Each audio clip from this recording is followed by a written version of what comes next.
বাংলাদেশ সহ সারা বিশ্বের সকল বৌদ্ধ ধর্মাবলম্বী যারা যেখানেই রয়েছেন তাদেরকেও জানাই আন্তরিক শুভেচ্ছা। আমরা জানি পৃথিবীতে অনেকগুলো ধর্ম আছে, প্রতি ধর্মেরই অসংখ্য অনুসারীও রয়েছেন। প্রতিটি ধর্মই মানুষকে কল্যাণের দিকে আহ্বান করে। প্রতিটি ধর্মেরই কিছু বিধিবদ্ধ নিয়ম নীতি রয়েছে। বৌদ্ধ ধর্মাবলম্বীদের প্রধান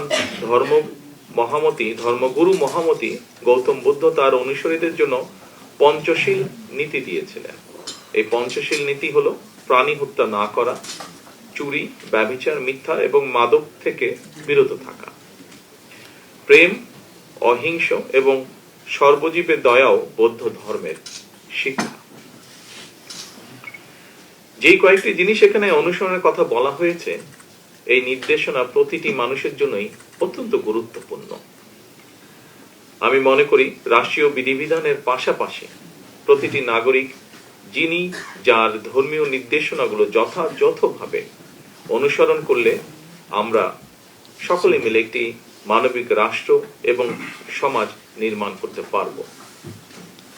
সুতরাং যাতে প্রতিটি নাগরিক প্রত্যেকে যে যার ধর্মীয় রীতিনীতি ও অধিকার বিধি বিনা বাধায় স্বাধীনভাবে অনুকরণ ও ভোগ করতে পারেন, এমন একটি রাষ্ট্র ও সমাজ বিনির্মাণ করাই হচ্ছে আমাদের সরকারের অন্যতম প্রধান দায়িত্ব এবং অঙ্গীকার। দল, মত, ধর্ম, বর্ণ নির্বিশেষে প্রতিটি মানুষ যাতে শান্তি এবং নিরাপত্তার সঙ্গে বসবাস করতে পারে, তেমন একটি পরিবেশ নিশ্চিত করতে সরকার বদ্ধপরিকর। সম্মানিত সকল উপস্থিতিবৃন্দ, বর্তমান সরকার ধর্ম নিয়ে রাজনীতি করতে চায় না। ধর্মকে রাজনৈতিক স্বার্থে আমরা ব্যবহার করতে চাই না, অতীতেও আমরা তা করিনি। আমাদের সরকারের দৃষ্টিভঙ্গি হচ্ছে, যা একটু আগে স্বরাষ্ট্রমন্ত্রীও বলেছেন, আমিও জোর দিয়ে আবারও একই কথা বলতে চাই, ধর্ম যার যার, নিরাপত্তা পাবার অধিকার সবার। ধর্ম বর্ণ নির্বিশেষে বাঙালি অবাঙালি, বিশ্বাসী অবিশ্বাসী সবাই সকল ক্ষেত্রে সমানভাবে ভোগ করবে, অধিকার ভোগ করবে, এটাই বর্তমান সরকারের নীতি।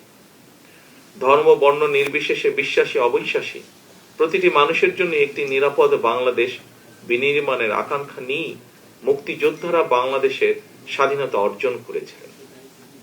মুসলমান, বৌদ্ধ, হিন্দু, খ্রিস্টান সবাই মিলে লাখো প্রাণের বিনিময় এই দেশটা আমরা স্বাধীন করেছিলাম।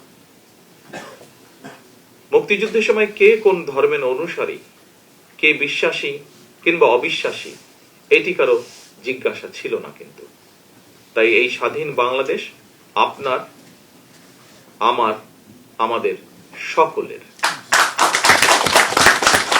বর্তমান সরকারের একটি রাজনৈতিক দর্শন বাংলাদেশী জাতীয়তাবাদ। বাংলাদেশে এটি বারবার প্রমাণিত হয়েছে।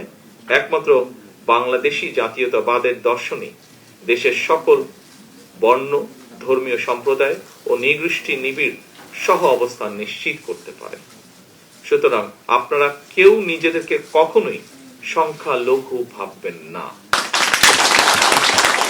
রাষ্ট্র আমার, আপনার, আমাদের সবার পরিচয়।